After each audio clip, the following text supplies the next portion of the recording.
In today's video, I will explain every important grammar rules used in presentations with simple explanations and plenty of examples. You'll also learn useful presentation expressions that native English speakers commonly use. Once you master them, you'll be able to present confidently in school, college, meeting, interview, seminars, and conferences. So grab a notebook and let's begin. Imagine yourself presenting a project. Instead of saying, yesterday our company launched a new product and next month we're launching another one. You can say, last month our company launched a new product and next month we'll launch another one. Notice the difference? Good grammar makes your presentation clear, professional, easy to understand, more convincing and more confident. Your audience focuses on your ideas instead of your mistakes. Now, let's learn the grammar that professional presenters actually use. The present simple is the most frequently used tense in presentations because presentations usually explains facts, definition, processes, products, services, and general information. It has the structure subject and base verb. But in case of single subject, verb, where we add s and es. Let's have a look at some examples. Our company manufactures electric devices. This graph shows customer satisfaction. Our software helps business save time.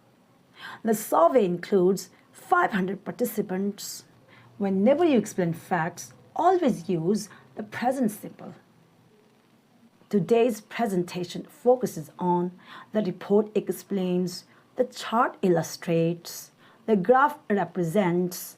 The purpose of this presentation is these expressions immediately sound professional.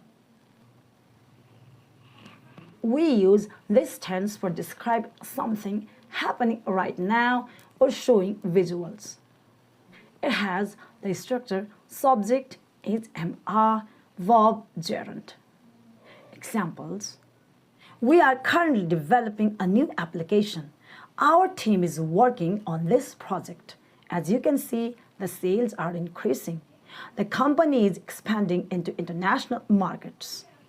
Notice how this tense helps describe ongoing situations.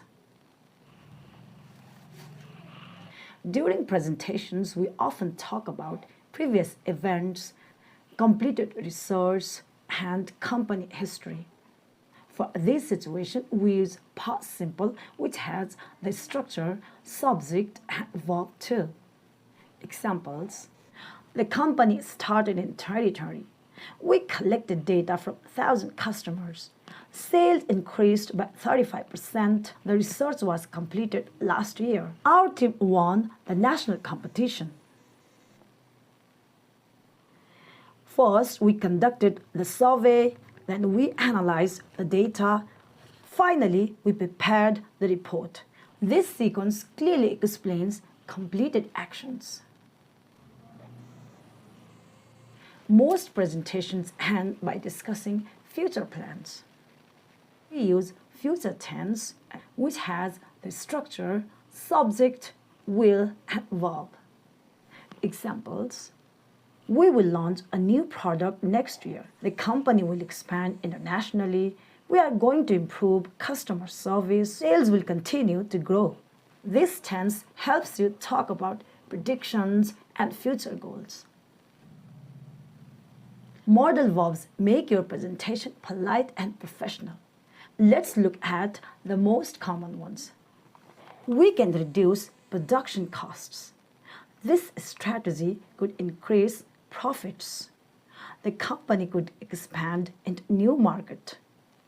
Business should invest in technology. We must protect customer information. Sales may increase next year.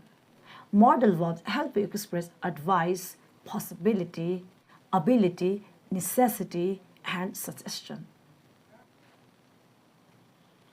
Passive voice is the most common grammar structure in formal presentations because the focus is on the action rather than on the person. Our team collected the data. The data was collected by our team. Both are correct, however, the passive voice sounds more formal. It has the structure object, be verb, past participle. Examples: the survey was conducted online, the report was prepared by researchers, the product is manufactured in Germany, the result was analyzed carefully.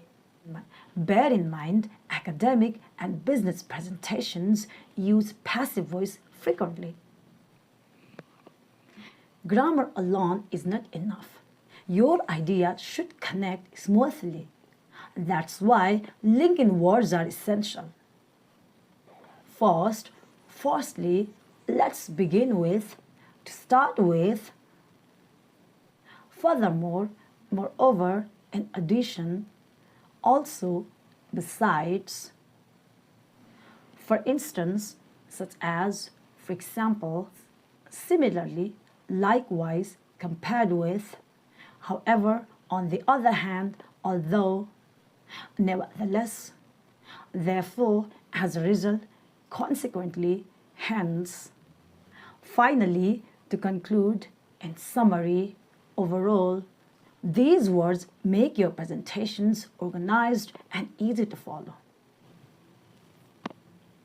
Let's learn some ready-made presentation expressions. Good morning, everyone. Thank you for being here.